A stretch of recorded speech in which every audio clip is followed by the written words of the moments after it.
Hello and welcome to Valley Girls, the bi-weekly podcast exploring everything there is to see, do, try, eat, and experience in New York's Hudson Valley by talking to the makers, the doers, the growers, the creators, and all the unique voices of the Hudson Valley. I'm Jenny Leifer. And I'm Jennifer Santiago, and together as the Valley Girls, we're telling the Hudson Valley story one episode at a time. We're so happy you're here. So to start, could you just introduce yourself, who you are, just a bit about your background and why you're here chatting with us on Valley Girls? Sure. My name is Mark Gerlach. I'm a hypnotherapist. My business is Gerlach Hypnotherapy. And I've studied hypnosis at HMI College, which is a renowned hypnotherapy school in California. I focus on some things that are a little unconventional, like what I call negativity clearing, which is like cleansing the aura and removing trauma from the energy field of a person's what we call aura or biophoton emissions, and also past life regression, as well as the ability to understand that consciousness is not just localized in the body. And that this is something that hopefully we discuss that the government has studied in the past. Psychic abilities, commonly called astral travel. People will call it that, where your consciousness could actually see other locations and travel to other places. Remote viewing. This is like some COINTELPRO stuff. Absolutely. That's great. That's super cool. So I am a psych nerd. And a thing about me is I'm going to read a peer-reviewed journal article. And I was digging into some stuff before we got here. And there's actually, so I don't know that I can describe any type of hypnotherapy as conventional therapy, but we'll get to some of your negativity clearing and other things in a little bit, but just kind of an overall view from you on what hypnotherapy is and what it can do and what we know about the actual data on the efficacy of hypnotherapy for certain conditions. Yeah, hypnotherapy has been studied a lot. There's a lot of university research on hypnosis. It's very effective for things like stopping the smoke, helping with sleep disorders, weight loss, all sorts of things, anxiety. Basically, what hypnosis is, there's so many misconceptions about hypnosis that it's some kind of trance where you're going to run around like a chicken or bark like a dog or something like that, or you would not do or say anything you wouldn't otherwise say or do. All it really is, just to demystify it, is a very deep relaxation. That's all hypnosis really is a very deep relaxation where you could access your subconscious mind in a theta wave brain state, basically the state you're in meditation or right before sleep. The subconscious mind is the vast part of the mind. Depending on what models you look at, some people will say it's 90 or 95% of the mind, but it's the dominant part of the mind. So we think the conscious mind, what we're using now to communicate, is all there is, but it's really a small sliver of the mind. And this has been studied at length, but really all of our actions are really emanating, and thoughts are really emanating from the subconscious. The subconscious is really running the show. And the thing about the subconscious is it doesn't speak directly. It's more of the way that you interpret things in dreams, in symbols or in synchronicities.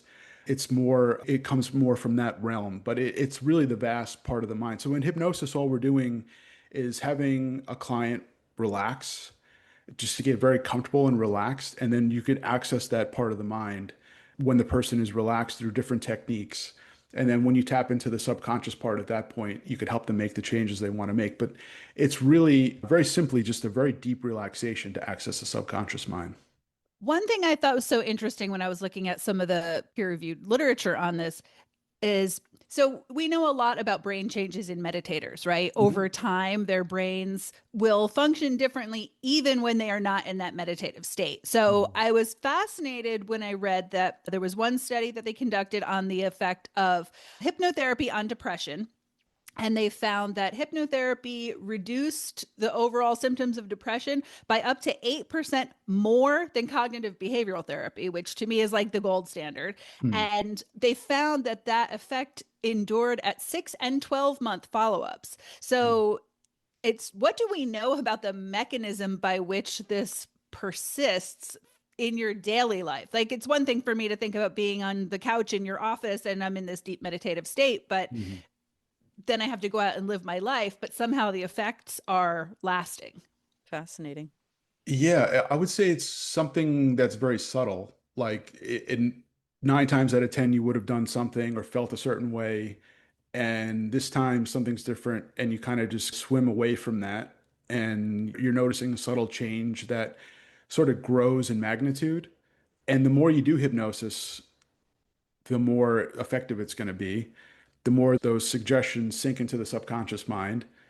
And I do TM, to use a meditation term, like they would say in TM, it's like dipping a cloth in paint. The more you dip the cloth, the more paint's going to get on the cloth. If it's a white cloth and you dip it in yellow paint, the more you dip it, the more yellow the cloth will be. So it's similar in hypnosis that the more you do that, or even if you listen to audios and not do sessions in person, Mm-hmm. the more effective those changes are going to be. But you might not even notice them. It might not even be a conscious realization. Where if it's smoking, to use that as an example, maybe every morning when you had your coffee, you would have a cigarette. On that day, you're like, you know what? I'm going to wait a little bit. And then next thing you know, it's the next day and you didn't have a cigarette or something like that. But you're just making a subtle change that it's not even really maybe registering on a conscious level where you would have done something one way, but you are slowly adapting away from it. Does that answer your question or? Yeah. I also wanted to ask about, so you mentioned transcendental meditation, which is Mm, something that generally you cannot teach yourself to start mhm, with. You have to find a practitioner and you have to go through some initial training, and then they will help you find what your personal mantra is going to be. There's a lot of meditation apps and mhm, hypnosis apps mhm. that are all over the internet now. I cannot go on Instagram without somebody trying to get me to download hypnosis. So, how do you feel about that? And is it similar to TM where maybe somebody has a few initial sessions with you and then they're able to maintain the effect over the long term by using an app or listening to recordings? Yeah, I mean, I think those recordings are effective, and obviously some are better than others, like with anything, but hypnosis is something that can be done over the computer. I would say it's nice to meet in person because you get a different connection with people when you meet in person, you know, just a human connection. But those things are effective. They could definitely be effective. There's a lot of free resources that people have. You have to be wary of some, but there's a lot of stuff out there. So, just be cautious of where you're getting the content from or which apps you're using or videos you're watching on YouTube or what have you. But those things could absolutely be effective. The more that you could get that recording, like to something I offer clients as a recording after a session and then they could listen to it. And the best time to listen to it is before sleep Mhm. because you're in between that waking and sleep state. And when the mind is overloaded, it's in more of a hypnotic state. So I just say jokingly, like, I'm old enough to remember infomercials. It's maybe some of the reasons why people would buy Ginzu knives at 3 in the morning, like when they were watching an infomercial. Not that they're not great knives or something, but Those maybe things they. can cut an aluminum can in half. Okay, Mark? We've Just seen it. We've seen it on the infomercial. Yeah. But yeah, so maybe like they would have that impulsive purchase that they Mm. wouldn't have done at 3 in the morning because they were in that hypnotic state. So advertisers definitely tap into those kinds of things. So when you're listening to those recordings, yeah, definitely in that time frame is the best time to listen to them. But yeah, the more you are set on making a change, and that's the thing too, is you have to really want to make the change. Mhm. If somebody comes in and it's happened that people are not ready to stop smoking. They don't really want to yet. So you have to really want to make that change that you're coming in for because you're not going to be hypnotized to do anything that you wouldn't otherwise do or say. There's a lot of misconceptions in movies, like I think Get Out or the Jordan Peele movie or Curse of the Jade Scorpion, the Woody Allen movie. You couldn't really hypnotize someone to rob a bank or do something like, unless they wanted to. So they have to really have to come in with a mindset that they really want to make the change they're coming in to work on. Yeah, before I let Jenny get to some of her questions, that just Yeah. makes me wonder because I'm very interested in personality psychology. Are there any personality traits that make somebody more successful as a candidate for hypnotherapy? Like, is suggestibility a personal trait that can affect how well this works? There definitely are people that are more suggestible than others. Like when you see a stage show, not that I Hmm. don't do stage hypnosis, I do clinical hypnosis, but when someone does a stage show, they'll do like different tests to see who's the most suggestible in the crowd. Maybe they have them open their fingers and close them, or some other type of test to see who's the most suggestible. But I think another misconception is that some people think that they can't be hypnotized. And so in my research, everybody can be hypnotized. What we do is tailor the suggestions to the type of person.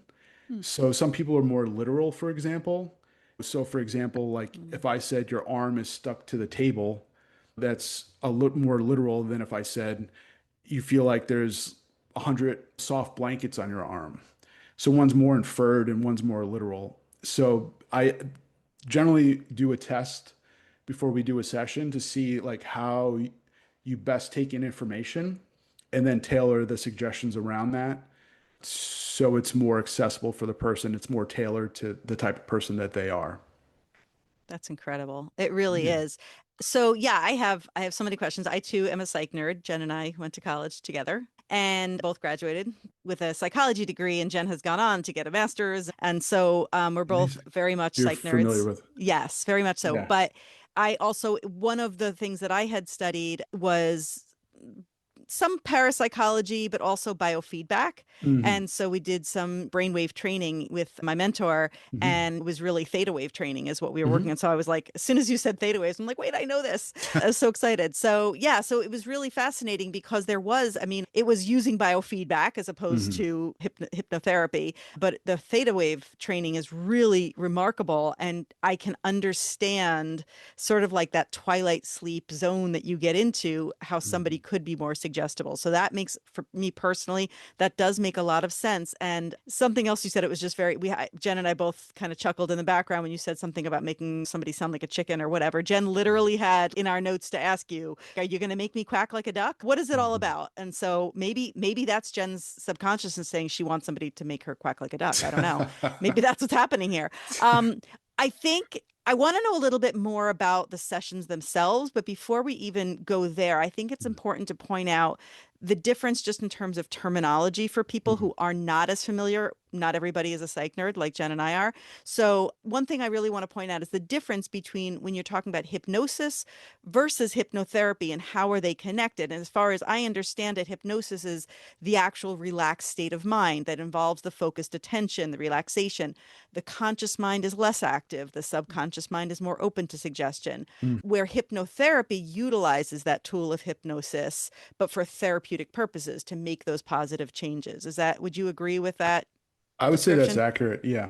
Okay. Yeah. Yeah. So that's something that I know when people hear hypnosis, hypnotize, I do think a lot of people think about that guy on stage who's making somebody hop on one foot or quacking like a duck, whatever it is. And Mhm. that's what a lot of people think of when they hear hypnosis. So I think it's important to point out that it is a very real state of consciousness that can Mhm. be utilized for therapeutic purposes. So the hypnosis is the process, but hypnotherapy is the therapeutic application of the process. I would totally agree. Yeah. Okay. So that being said, how would you explain what a hypnotherapy session looks like? Could you describe the process of your sessions Sure. and what someone could expect?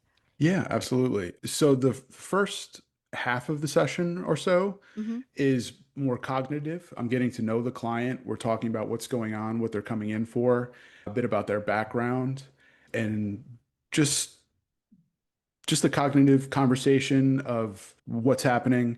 And then the second part of the session is the hypnosis. Mm. So that could take, depending, generally at the low end, 15 minutes, sometimes a half an hour, depending. And then after the hypnosis session, generally the client's a little, they're coming out of that hypnotic state.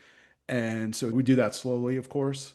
And so then afterwards, we just discuss, do an intake to see how the session was, what they liked about it, what they maybe thought could be better, how they're feeling. And I would say in almost every case, they feel great.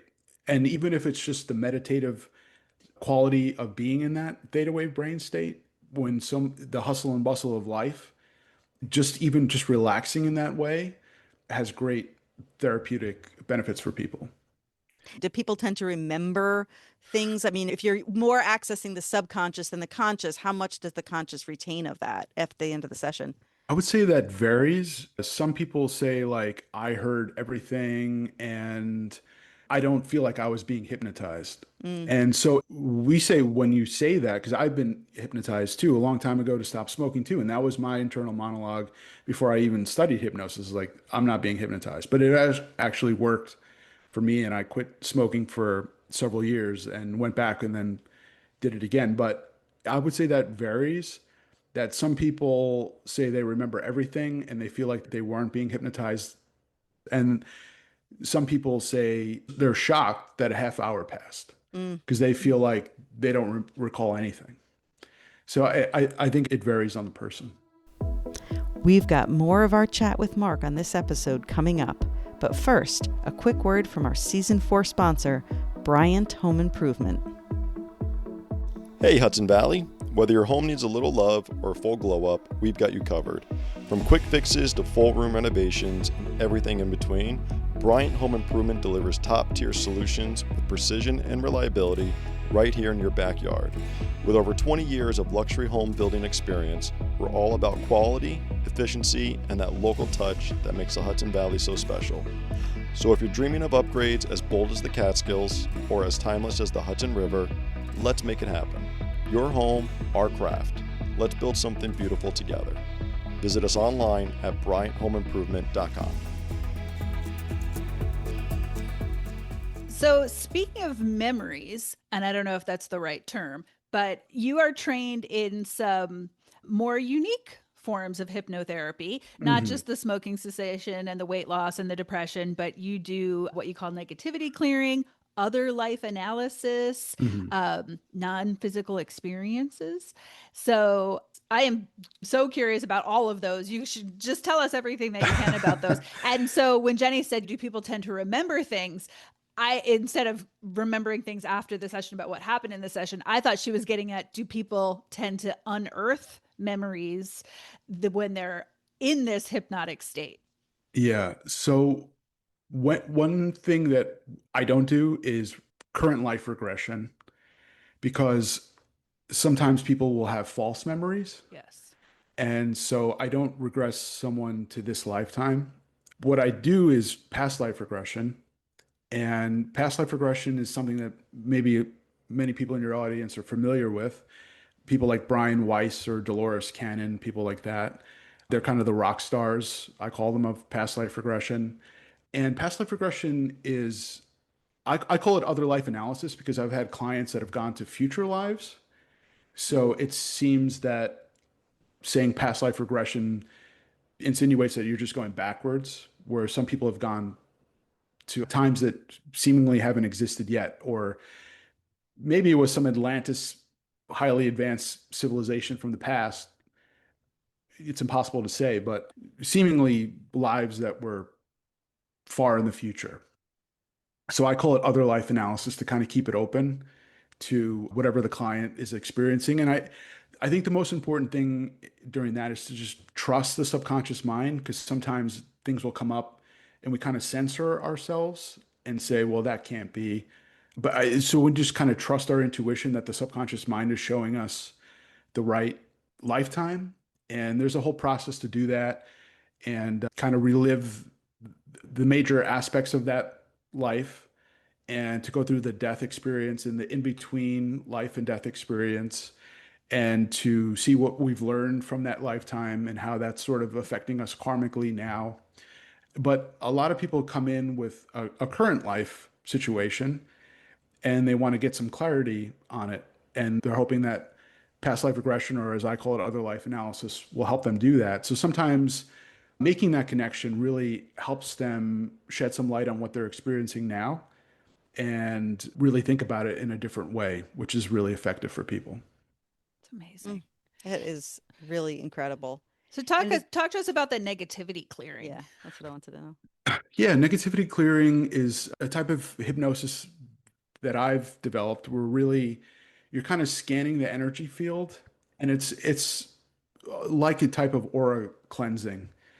I almost kind of use them synonymously, where you could scan the energy field to sense rather, if there's some kind of ripple or disturbance, and if that's tied to something that's traumatic that's happened to us in this life and to kind of extract that negativity and sort of wash the aura in a healing light, essentially, is the process. And that might sound a little outlandish or maybe crazy, but essentially the aura is a real phenomenon, as you well know, that there's biophoton emissions from every living thing, and that can be captured on cameras. So, for example, there's been research done on like free range chickens and the light that they emit. It's much brighter than chickens kept in a horrible condition in a coop where they're all crammed together in this horrible cage type thing. Their light is almost non-existent. So there's evidence that suggests, and I'm describing this very basically, that when we're able to sort of deal with these things that are bothering us from the past or our current situations or whatever it might be, that actually there is a real phenomenon where that biophoton emission could be brighter and more vibrant. So that's the idea behind it, by sort of just scanning the energy field, seeing what the disturbances are, if we could detect that, sort of just cleansing that in a healing light. And then some hypnotic. It sounds Sorry, kind of, Jenny has experience with Reiki. It sounds kind of akin on a macro level to Yes. Reiki. Yes. I can see that crossover when you're doing that type of work, Reiki, other body work, and you are working within the auric field, you're working with energy, you're also bringing people into that state, that theta brainwave state, that extreme Absolutely. relaxation, that's opening the subconscious. And I can understand how that could be connected. So that makes sense to me. Absolutely. That energy work is so powerful, especially in Reiki. I did Reiki 1 and 2. I'm not a Reiki master, but I have some knowledge about Reiki. But that energy work is so powerful. Even in acupuncture, ancient cultures knew that we are energetic beings. And so when we clear these energy pathways, it could really benefit us in so many ways. And so even just wearing, like, I wear grounding shoes. It's something I got into, just waking up in the morning to just being in tune with the energy of the earth. So the energy is flowing through us. Rubber doesn't conduct electricity. So when we wear like Nikes or something like that, you're on the grass, you're stopping that energy flow from going through the body. So the energy work is really powerful. All right. So this is for you, Brian Gottlock. Can you tell us about the NPEs? Our other Valley girl, Brian, is dying to have an out of body experience. Also, I'm curious. It's like his life goal. Yeah. And he said he's been trying to do these self hypnoses and they're not working yet. And is there any relationship between the NPE work, which you can tell us about, and lucid dreaming? So I've come up with that term NPE, but it's kind of a working title and essentially means out of body experience. And I don't know this for sure, but there's people that say that often when we dream, we're astral traveling in our sleep. So obviously there's no way to know that for sure. Maybe some people do, but I don't. And so lucid dreaming, my understanding was it more you're controlling the dream, right? So you kind of wake up. You're conscious of the dream. You're conscious, and yes, you can influence your own actions within the dream to try to get a specific outcome. Or once you gain that consciousness and awareness that you're dreaming, you can learn to control the dream a little bit more. I see. So I could really only speak to what I do in my practice, which is create that out of body experience through hypnosis. And we mentioned the Stargate project earlier in the show. That's something that the government had been studying, remote viewing, in the 70s. So although it's not really accepted that people could do this, ancient cultures believe that they could. There's books like The Secret of the Golden Flower or different Egyptian texts that we have sort of this subtle body that could move around, that could go to other locations. In the remote viewing, maybe your audience is familiar with it. If they're not, people would go to undisclosed locations, and then the psychics would see through their eyes to draw pictures of where they were. And it was remarkably accurate. Most notably, like Ingo Swann was one of those people involved in that. And then the Israeli government paid quite a lot of money to Uri Geller for the map dowsing and had some success with that. So everybody's just like, oh, he's bending the spoons, but it was a lot more than that. So just full disclosure, recently my son and I read the book Phenomena by Annie Jacobson, which is Hmm. like the whole secret history of the US's investigations and experiments with all of this kind of stuff. So Amazing. yeah, I'm into it. Yeah, so their analysis from that was remarkably accurate. It's like millions to one odds that they would be able to draw those detailed pictures. So our consciousness is not localized in the body. And so what we do in hypnosis is kind of tap into that by experiencing different places, starting more locally and then expanding out and out and out almost to like the quantum field so you can connect with a higher intelligence and perhaps ask questions that you might have in that field. But it's remarkable the experiences that people have when they're in that hypnotic state to pick up images of distant planets or distant galaxies or being three universes away or something, which there's no way to verify. Even in past life regression, it's what the subconscious mind shows you that's going to benefit your presenting issue when you come in. So I only have ever fact checked my own experiences and never a client's, but sometimes the things you get in past life regression can be oddly, eerily accurate and in my own experiences. And there's been cases of people that have done like children that I believe one instance that a child was recalling a plane crash and that he had been in. Obviously, the child hadn't been in a plane crash. So, but they had done research of what the child was mentioning, and there happened to historically be a plane crash that happened maybe like a decade earlier or something. So I'm not sure if you're familiar with that experience or Yeah, what I'm that's talking about. interesting because I was going to say, not that this is me, but I'm sure there are naysayers who could say, well, but if you're in a suggestive state, maybe somebody is kind of leading suggestions and it's your imagination that's Right. imagining these things and it's not Yes. actual real thing. And then you look at the cases where kids have been hypnotized, or even without it, they have come out with things that, because supposedly children are more in connection with their subconscious than as we Mhm. get older, and our experiences cloud things for us. But when you're talking with children who have not yet had enough experience to cloud things, when you're talking with children who have not had experiences that would lead to the imagination, imagining other worlds and other things like that, or clothing from ancient times or whatever it is, they have not learned that yet. So Mhm. how do we explain these? And that's where I look to as, well, there's the proof right there. I mean, there's no other way to explain how these kids are having these visions, these images that are coming up for them, you know? And so I think that I can understand how people can maybe suggest that, oh, it's just the power of the mind, suggestion of the mind, but then look at these kids and you can't Yeah. say otherwise. In my astral travel NPE technique, it's more about getting in touch with like, is something solid? Do you feel something solid? Do you see a color? It's more broad, and then we kind of Mm. fine tune it and get Hmm. more of a picture. But my experience with it has been remarkable. And I think my clients that have tried it would say the same. And I record that part of the session, I record for them so they could have and listen back to. And they're often shocked of what they're experiencing. So it's really powerful. And it shows that, yeah, we are eternal beings. Our consciousness can travel beyond time and space and can perceive these other locations in our reality and beyond that. Yeah, and you look at certain religions that Hmm. there is this belief that our souls are eternal.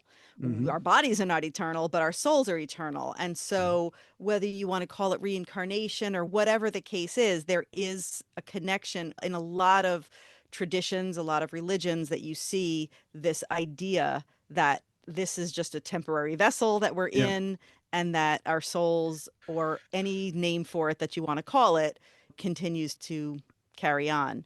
The other thing I was going to say was about hypnobirthing. Hypnobirthing is fascinating, and you're not even in a so much suggestive state. It's just more of that having a better control over your body when you're in a certain state where your mind is so focused. So that would be another example of using hypnosis for something like that. 100%. Yeah. There's also examples of people using hypnosis instead of anesthesia Yes. for like dental work, so the mind is so powerful. Mind over matter, right? Yeah. 100%. Yeah. Hey, Yeah. one thing that you said, and it makes total sense, that if you're going to listen to the recorded sessions, it's most effective as you're getting ready to go to sleep. And that makes sense. You're in that liminal state and your brain is going to be otherwise quiet. What about if we fall asleep during it? Because that has been my experience. That's a good point. Is it? That is still why I working? didn't finish most recordings, by the way, because I would always fall asleep. And then I Yeah. felt like the next time I had to do it, I would have to start over with the recording I was doing last time because I don't remember finishing it. Yep. That's a great point. All of the hypnosis audios that I give clients, I count them out. So they say they don't want to listen to it before bed because I count them out. And the count out is 1, 2, 3, 4, 5, eyes open, wide awake, which is not what you want to hear as you're going to bed. If you doze off when the tape ends, you're not taking in the suggestions like you would be in that theta wave brain state. You're in the delta sleep, right? So Right. you could just let the tape play. You could end it before you count out if you're still awake. But another effective thing that people could do is self-hypnosis. And I teach clients to do self-hypnosis. So if you do self-hypnosis before bed, it actually helps you go to sleep and you just don't count yourself out. And that's more So- like a meditation before sleep type of thing, right? You're putting yourself in that meditative state. 100%. And so you just put yourself in that state, right? And it helps you quiet the mind. And you just need to prepare some suggestions that you want the subconscious mind to absorb. And as you're falling asleep, you just let the subconscious mind absorb those suggestions. So self-hypnosis is a super simple technique that anyone could do. And it would be great to do before sleep if the recording doesn't work. That makes complete sense. Like that. So do you have suggestions for any resources for our listeners who may be curious, you want to learn more about hypnotherapy, including how can people find you, such as your website, social media? What have you I got for appreciate us? that. Yeah. The best way to reach me, if people would check out my Substack, that'd be amazing. I'm at Gerlach Hypnotherapy on Substack. My website is gerlachhypnotherapy.com. So I'm happy to do a free consultation with anybody who is interested and wants to know more. And the other great resources, like for past life regression, like I mentioned, Dolores Cannon and Brian Weiss, but YouTube is flooded with clips of theirs. Brian Weiss was on Oprah a bunch of times and shows like that. So there's so much people could watch about past life regression if they're interested. And the Hypnosis Motivation Institute, where I studied, is also a great resource. They have a lot of free articles and a lot of university studies. And so often when clients reach out too, if they want to stop smoking or something like that, I'll generally send them a couple of university studies to show them there's a lot of evidence that this works so that they could just peruse it if they'd like. But I would say those are some good resources for people to check out. That's great. And Gerlach is spelled Gerlach for those that did not know how I to spell it. appreciate that. Oh, Yeah. no problem. But we will also have the links in the show notes and on the episode page of the website, valleygirlspodcast.com. So you can check out all of those links there as well. Amazing. Thank you so Yeah. much. This has been awesome. Thank you so much for We this. said we were going to keep them shorter, but I had a feeling this would not be a shorter one. And Yeah. honestly, I could talk about this stuff for hours. Yeah. This is just so fascinating. We really appreciate you being No, here. well, thank All you right. so much for having me on. I really appreciate it. Great to chat with you. All right. Thank you. You too. Thank you. And thank you to everyone for listening. Please like and subscribe, rate and review, because as we know, it all helps tremendously. Do you love the Valley Girls? Tell a friend. Have ideas for the podcast? Tell us. The easiest way to chat with us is our Facebook group, Valley Girls Podcast Pod Squad, or you can contact us through our website, valleygirlspodcast.com, where you can also sign up for our newsletter so you never miss a thing. And of course, we're on Instagram at valleygirlspodny. We can't wait to hear from you. Oh, and do you love our theme music as much as we do? The music for this episode is by Robert Burke Warren, entitled Painting a Vast Blue Sky, and can be found on his album Red-Headed Friend, available on iTunes and Spotify, and at the link in the show notes. Bye for now.